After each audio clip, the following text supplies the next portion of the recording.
Alô, comunidade das redes sociais. Hoje eu estou no estado do Vaticano, o menor estado do mundo. Acabamos de atravessar uma ponte que liga um estado, que é a Itália, ao Vaticano, que é outro estado. Aliás, foi no Concílio de Latrão que foi determinado que o Vaticano seria um estado independente, com todas as pompas de um estado independente. Quando o Papa vai em qualquer país, ele é recebido como chefe de estado. Essa é a grande sacada que faz com que o catolicismo seja considerada a igreja por excelência, pelo menos no campo político, no campo social e no campo social. Quando a imprensa diz a igreja, ela está se referindo à Igreja Católica, ela não está se referindo aos protestantes, ela não está se referindo às Testemunhas de Jeová, ela não está se referindo a nenhuma outra religião, a não ser a religião católica, por uma simples razão também, porque o Vaticano é um Estado, ou seja, ele tem um chefe de Estado que o representa. Por exemplo, vamos colocar aqui uma diferença.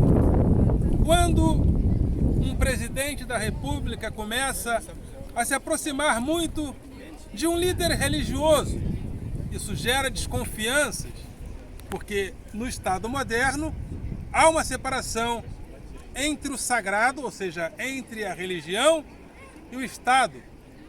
Só que quando nós nos referimos ao papado, quando nós nos referimos ao Papa, quando nós nos referimos ao Vaticano, nós estamos falando de um Estado. Então é a grande sacada, né? Não há como nós criticarmos um chefe de Estado, de um Estado laico, por ele dialogar com o Papa, porque o Papa representa um Estado. Então, do ponto de vista social e político, representa o Vaticano, é politicamente muito representativo por isso. Segura na mão para não acontecer de novo. Então é isso, gente. Então estamos nessa beleza, né, que é o Vaticano. Vamos aos detalhes. Vamos aos detalhes religiosos, políticos, culturais deste lugar. Percebam esse monumento. A gente percebe que em cima, na parte de cima, evidentemente eu não vou saber quem é quem no meio de tantas figuras importantes. São apóstolos, são anjos, mas ali em cima eu penso que sejam apóstolos, ou seja, santos representados em toda essa escultura, em todo esse monumento.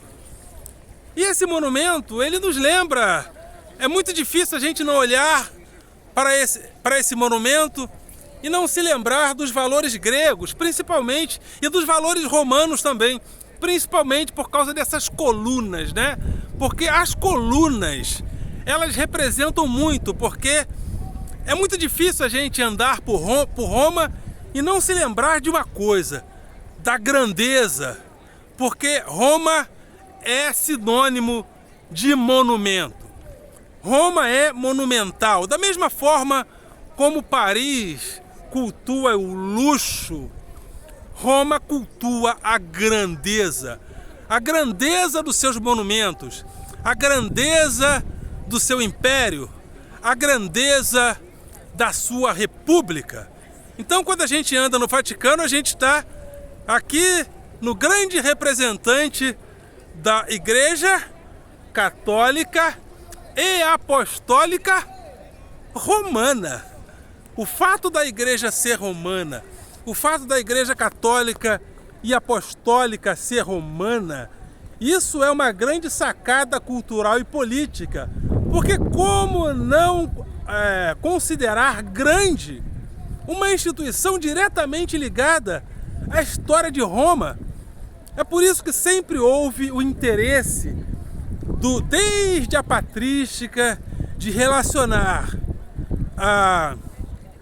a igreja com a cultura greco-romana. Primeiro a cultura grega, depois a cultura romana, porque esses lugares se encontram historicamente. Nos dias de Jesus, nós tínhamos três grandes representantes do ponto de vista cultural. Tínhamos Roma, que representava o poder político através do império. E por que não dizer, através também do seu passado republicano. Também atravessava os dias de Jesus a cultura grega, e o grego representava, a Grécia representava a sabedoria filosófica, e tinha Jerusalém, que era um tipo de capital religiosa. Jerusalém era a capital religiosa. Mas os apóstolos vieram a falecer. E quando os apóstolos vieram a falecer, nós entramos numa fase chamada de patrística ou patrologia. E o que é a patrística e o que é a patrologia? Nesse período, a fé cristã precisava ser afirmada, precisava ser reafirmada para que ela permanecesse. Porém, quem era Jesus? Jesus era um palestino que vivia em uma região chamada Galileia, porque o Império Romano se dividia em 4 províncias: Judeia, Galileia, Itureia e Cesareia. De todas essas províncias, a Judeia tinha os melhores privilégios, inclusive em relação à sua aliança com o Império Romano. Mas Jesus era da Galileia, e a Galileia não tinha tantos privilégios assim. Então era necessário que a igreja, que os pais da igreja procurassem relacionar a cultura cristã a algo que já era considerado de credibilidade. Então, os pais da igreja começam a dialogar, a se aproximar da filosofia. E Anselmo, um dos pais da igreja, Anselmo dizia que os homens, os sábios do passado, tanto os sábios do ponto de vista político, como os sábios do ponto de vista filosófico, já tinham o logos divino. O que seria o logos na tradição grega? O logos é a palavra, é o pronunciamento que liga a coisa ao ser. Então, quando João diz, no princípio era o logos, e o logos estava com Deus, e o logos era Deus, ou seja, no princípio era o verbo estava com Deus e o verbo era Deus, João estava dizendo que Jesus era a palavra correta, o pronunciamento correto de ligação com o ser por excelência, que seria Deus. Então Anselmo diz, os homens do passado também manifestaram o logos. Platão, Aristóteles, os oradores romanos, se bem que Anselmo se referiu muito mais a Sócrates e a Platão. Aristóteles foi mais a partir da escolástica, principalmente com Tomás de Aquino.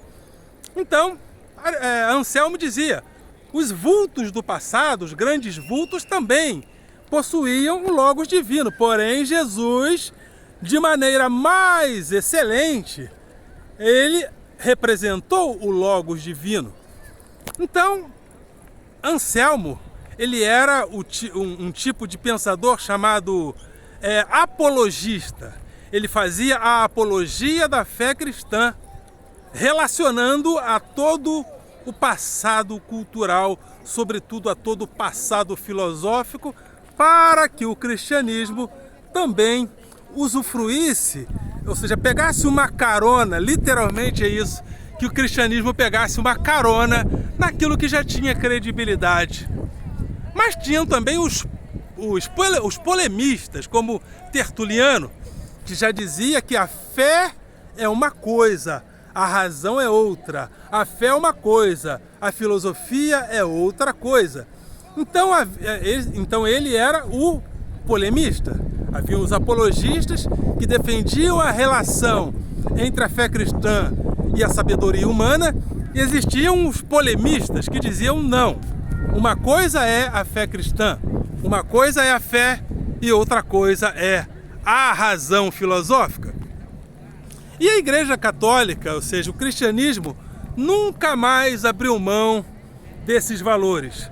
Ou seja, a Igreja sempre procurou esses alicerces da cultura greco-romana para afirmar o seu poder, para afirmar os seus valores culturais. E o Vaticano, ele representa tudo isso. O Vaticano representa tudo isso, principalmente como Estado independente. O Vaticano é politicamente o representante daquilo que nós chamamos de igreja. E ali tem uma escultura muito interessante. Vamos nos aproximar dela e vamos ver o que aquilo ali significa. Eu nunca ouvi falar, mas a gente, quando vai num lugar, a gente começa a se aproximar das coisas, e ao passo que a gente vai filmando as coisas, a gente vai aprendendo também. Será que essa obra de arte, ela está aqui de passagem? Ou ela faz parte do Vaticano? Tem isso também, né? Às vezes existem exposições que são exposições temporárias. Mas, deixa eu ver, quem seriam essas pessoas? Aparentemente não é uma arte sacra como as outras artes que se encontram aqui. Não, parece que existe aqui a figura de pessoas humildes, né? Existe a figura de pessoas humildes. Será que alguém saberia me dizer qual é o nome dessa escultura? Ela é muito interessante. Mas é isso aí. Aparentemente, ela é temporária. Aparentemente, ela não faz parte das obras do Vaticano. Mas é isso aí, gente. Um prazer muito grande estar aqui. Um prazer muito grande estar compartilhando com vocês desse momento. Esse momento que para mim é importantíssimo. Para um professor isso aqui é quase tudo, né? Para um professor isso aqui é quase tudo. Tem alguém fazendo um discurso aqui também. Será que ele está pregando? Não, acho que ele é um rapper. Acho que é um rapper, né? É um rapper? Rapper. No 2, no 3, no 4, no 4, no 5. It's a one love, Christ. One amor, Jesus. One love, one. Parece que... Será que ele está pregando? A impressão que eu tenho é que ele está usando o rap para pregar. Será que é isso mesmo? É interessante, né? Interessante. Bem anticlássico, né? Diante de um Vaticano clássico, nós temos aqui aparentemente uma loucura, mas a loucura faz parte, gente. A loucura faz parte da condição humana. E é isso aí. É isso aí! Muito bom, muito bom. Aleluia. Deve ser evangélico, imagino que sim. Imagino que sim, evangélico, né? É evangélico, amor? Acho que ele está pregando. Tem um QR Code lá para você ver o que é aquela estátua lá. É isso aí, hã? Tem um QR Code para você capturar. Ah, legal. Deixa eu fazer umas filmagens aqui.